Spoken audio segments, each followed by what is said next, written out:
नमस्कार मेरे YouTube दोस्तों, कैसे हैं आप लोग। मैं आशा करती हूँ आप लोग भी अच्छे से होंगे।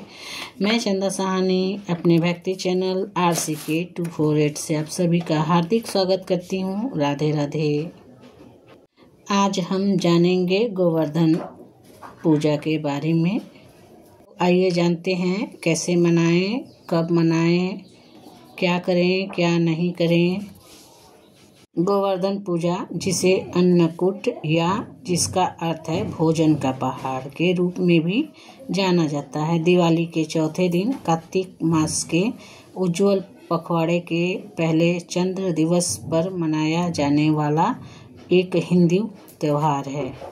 दीपावली के बाद गोवर्धन पूजा इसके लिए मनाई जाती है क्योंकि पौराणिक कथा के अनुसार भगवान कृष्ण ने इंद्रदेव के प्रकोप से ब्रजवासियों की रक्षा के लिए अपनी छोटी उंगली पर गोवर्धन पर्वत उठाया था।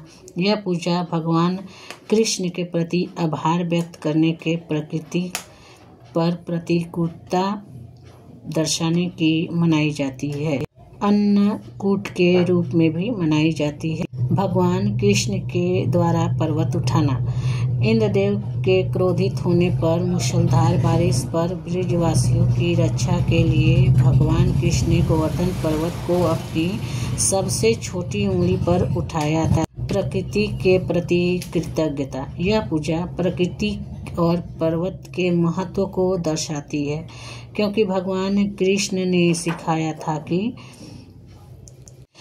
वर्षा के लिए इंद्र की पूजा करने के बजाय गिरिराज पर्वत की पूजा करनी चाहिए। अन्नकूट उत्सव। इस दिन भगवान कृष्ण को विभिन्न प्रकार के अनाजों के व्यंजन का भोग लगाया जाता है, जिसे अन्नकूट भी कहा जाता है।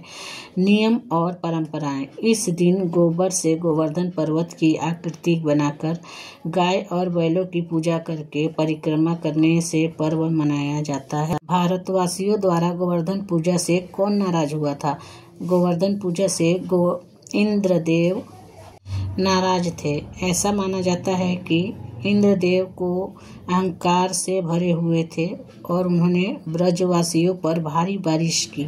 इस बारिश की ब्रजवासियों को बहुत नुकसान हुआ। तब भगवान श्री कृष्ण ने अपनी छोटी उंगली पर गोवर्धन पर्वत उठाया, ब्रजवासियों की रक्षा की थी। श्री कृष्ण ने अपनी उंगली पर गोवर्धन पर्वत उठाकर इंद्रदेव की घमंड को तोड़ा था। इंद्र का घमंड तोड़ने कृष्ण ने इंद्रदेव के अभिमान तोड़ने के लिए यह लीला की थी, जिसके बाद ब्रजवासी इंद्र की पूजा नहीं करते। प्रकृति के प्रति सम्मान। यह पर्व प्रकृति, पर्वत और गायों के प्रति कृतज्ञता व्यक्त करने का संदेश होता है।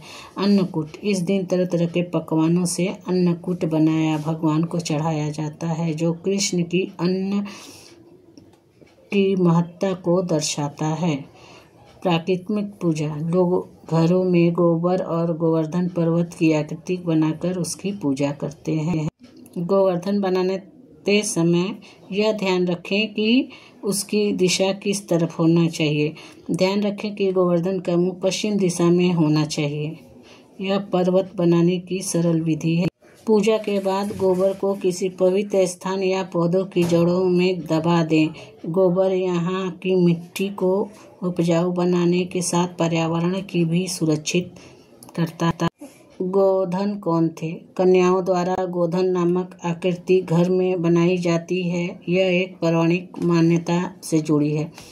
मान्यताओं के अनुसार आकृति भगवान श्री कृष्ण के मित्र गोधन हैं। कथा के अनुसार एक बार गोधन अपने गोपियों के साथ रास करने की इच्छा व्यक्त की और श्री कृष्ण का रूप धारण कर गोपियों को लुभाने का प्रयास किया।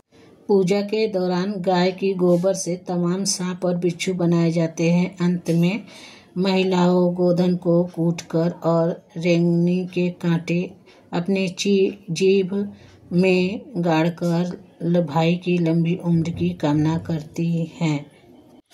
कृष्ण ने गोवर्धन पर्वत को 7 दिन तक अपनी उंगली पे उठाए रखा था और उनकी रक्षा की थी।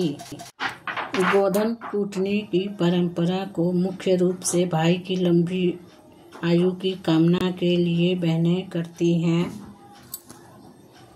आपको यह वीडियो कैसी लगी और ये जानकारी प्लीज़ कमेंट बॉक्स में बताएं। थैंक यू, सभी को बहुत बहुत धन्यवाद और लाइक सब्सक्राइब करना ना भूलें।